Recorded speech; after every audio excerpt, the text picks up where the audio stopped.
ఎక్కడ 12 తేలింది? అందులో ఆడపడుచు వాటా ఇంకా తీయలేదు కదా. అదేంటొదినా, ఇందాక మరి 3 వాటాలు తీసేసావు కదా.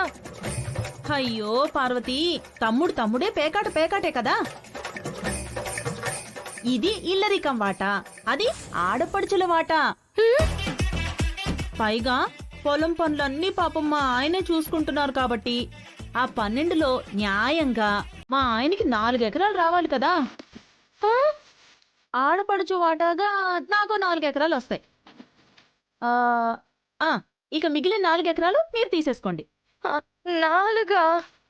అయ్యో అమ్ముంది కదా, మర్చిపోయాను. ఆవిడ పేరున తలా 1 ఎకరం రాసి పెడితే ఇక మిగిలింది 3 ఎకరాలు. అంటే 65 ఎకరాల్లో మాకు దక్కేది ముష్టి 3 ఎకరాలేనా?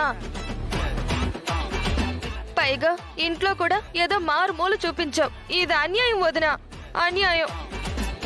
పార్వతి, ఇంతకంటే న్యాయంగా ప్రపంచంలో ఎవ్వరూ పంచలేరు. నేను కాబట్టి నీ కోసం పంచాను. ఇది అన్యాయం వదినా, ఇది అన్యాయం. ఏయ్ పార్వతి, మొత్తం తనే తీసుకుంటుంది. ఏంటమ్మా, ఏంటి అలా ఉన్నావు? ఈ పెళ్లి నా చావుకొచ్చింది, ఎలా ఉంటాను? అది కాదమ్మా పార్వతి,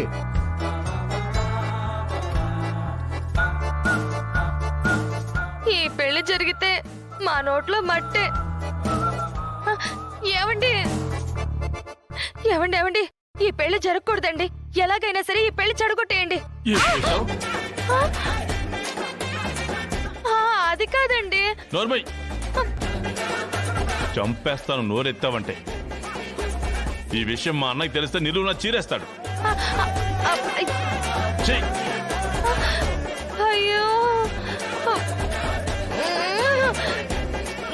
ముందు పెళ్లి చెడగొట్టాలి అని చెప్పకుండా వదిన మన నోట్లో మట్టి కొడుతుంది అని చెప్పుండాల్సింది. అయ్యో, ఈ పెళ్లిని ఎలా ఆపాలి? అమ్మా ఏమైంది? బిట్టు, ఏమైంది? మనకేం మిగిలేలా లేదురా. అయ్యో ఏమైంది?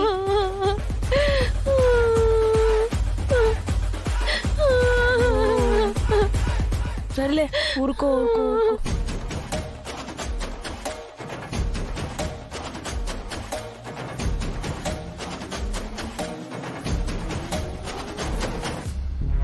పద్మం, ఏంటా పేపర్లో? పచారీ సరుకులదా? ఆస్తి మొత్తం వాటాలేసి తల్లి బిడ్డ న్యాయం కింద 61 ఎకరాలు మనకి, 3 ఎకరాలు పార్వతి వాళ్ళకొచ్చేలా పంచేశాను. ఓహో, ఇందుక ఆ పార్వతి ఏడుపు మొహంతో వెళ్ళింది.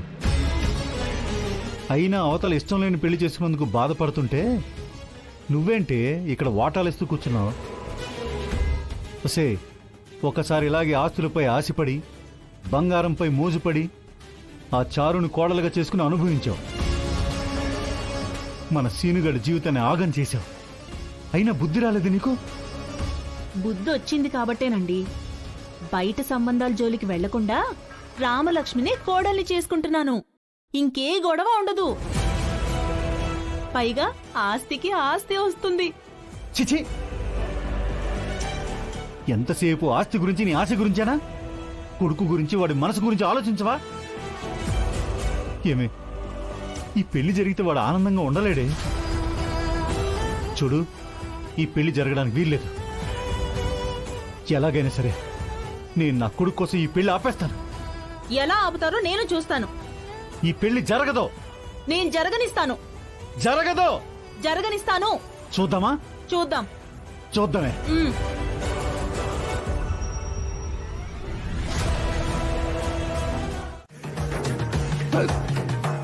తీసుకోండి. పద్మం, తీసుకోండి అన్నయ్య. పార్వతి, అత్తగారు మంచినీళ్ళు తీసుకోవాలుడు. అరే బిట్టు, తీసుకోమావయ్యా, నేనే. తీసుకోండి అన్నయ్య. తీసుకోండి అల్లుడు. తీసుకోమావయ్యా.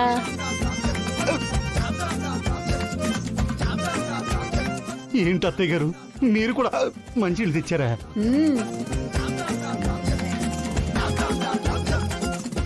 ఇది ఖచ్చితంగా ప్రతిపక్షాల కుట్రలాగే కనిపిస్తుంది. ఆచితూచి అడిగేయాలి. ఎంకి పెంకి పోంకి father has a donkey donkey die father die push push. ఏం చేస్తున్నావు అల్లుడు?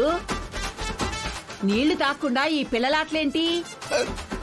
అదేం లేదు అత్తయ్య గారు, మీరెంతమంది నా అభిమానంతో నీళ్లు తీసుకొచ్చారు కదా, ఎవరు నీళ్ళు తీసుకుంటే ఎవరు ఫీల్ అవుతారా అని చూస్తున్నాను అత్తయ్య గారు, అంతే. ఏడ్చారులేండి. ఆ వేలు నా గ్లాస్ మీదే ఆగిందిగా, తాగండి.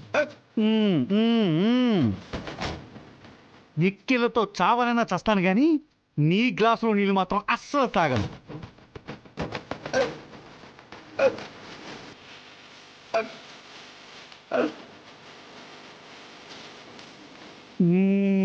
అరే బిట్టు, నీ గ్లాస్ ఇవ్వరా? తీసుకో. నేనే గెలిచా. ఎస్.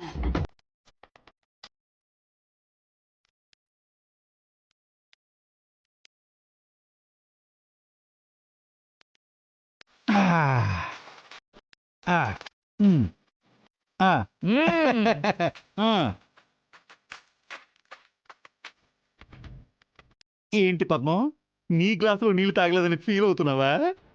బిట్టుగడి గ్లాస్ తాగినందుకు సంతోషపడుతున్నాను. ఏంటి?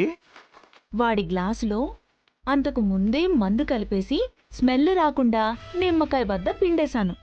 ఆ